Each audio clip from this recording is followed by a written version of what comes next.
Hello दोस्तों, एक कहानी सुनाता हूँ, ध्यान से सुनिएगा। तो दोस्तों, एक बहुत ही पुराने समय की बात है। एक बड़ा ही नेक और ईमानदार राजा होता है। अपनी प्रजा का बड़ा ही देखभाल करता है, उनके सुख दुखों में उनके साथ रहता है।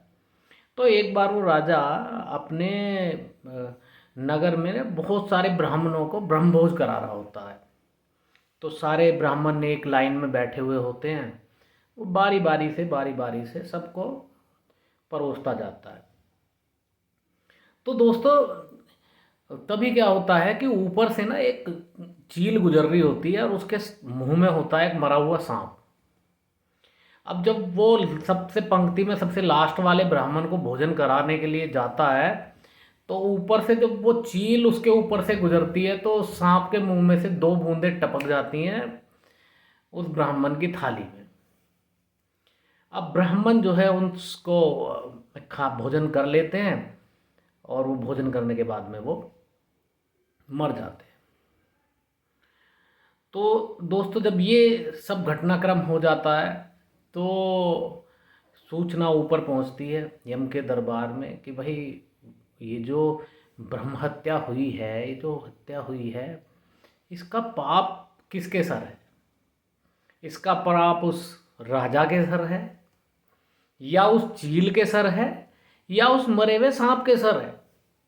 भाई, कोई ना कोई तो इस पाप का जिम्मेदार है। ब्रह्म हत्या तो हुई है। तो काफी दिन बीत जाते हैं, कोई पक्के डिसीजन पर नहीं पहुंचते कि भाई इस हत्या का जिम्मेदार किसको ठहरा जाए। तो एक दिन यमराज जो है अपने दूतों के साथ में उस नगर के भ्रमण पर निकलते हैं कि भाई चलो आज मुआयना करके आए, जायजा लेके आए कि इसका दोषी किसको ठहराया जाए। तो वो चलते चलते जाते रहते हैं, तो रास्ते में एक महिला उन्हें दिखाई देती है और उस महिला से वो पूछ बैठते हैं कि जी, वो नगर के जो राजा हैं उनका नगर का द्वार किधर की तरफ है, उनके महल का द्वार किधर की तरफ पड़ेगा, किस रास्ते से हम जाएं। तो वो स्त्री बड़े ही संयम तरीके से उनकी तरफ देखती है कि भाई, देखने में ये ब्राह्मण जैसे लग रहे हैं कुछ। तो वो उनको जवाब देती है कि भाई देखो, राजा का रास्ता तो मैं बता दे रही हूँ आपको, लेकिन एक चीज ध्यान रखना, एक ब्राह्मण को ऑलरेडी वो जहर दे के मार चुका है राजा, तुम लपेटे बता जाइयो। तो इतना कह के वो वहां से चली जाती है और वो यमराज भी अपने दूतों के साथ आगे चल देते हैं और आगे कोने पे जाके कहते हैं कि भाई, इस हत्या का दोषी मिल गया। तो यमदूत पूछते हैं जी महाराज, कौन है? बोले, उस हत्या का दोषी है ये महिला। तो यमदूत कहते हैं कि जी, ये महिला कैसे दोषी हुई?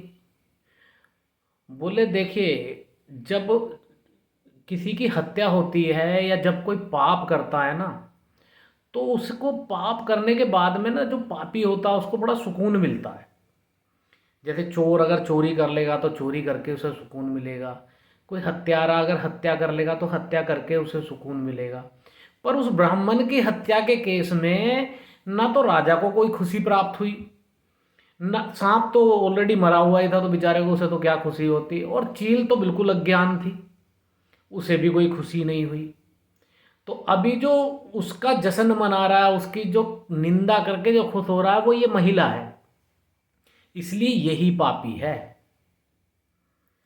तो दोस्तों, हम इससे हमें क्या सीख मिलती है? इससे हमें यही सीख मिलती है कि कुछ भी घटनाक्रम हमारे सामने चल रहे हों, कुछ भी हो रहा हो, बिना गहराई तक जाने हुए, बिना उसकी सच्चाई की तह तक जाए हुए हमें किसी की निंदा नहीं करनी चाहिए, हमें किसी को गलत नहीं ठहराना चाहिए। क्योंकि वो इस तरह का हमारे द्वारा लिया गया निर्णय हमारे ही प्रति नकारात्मक हो सकता है। आपका बहुत बहुत शुक्रिया।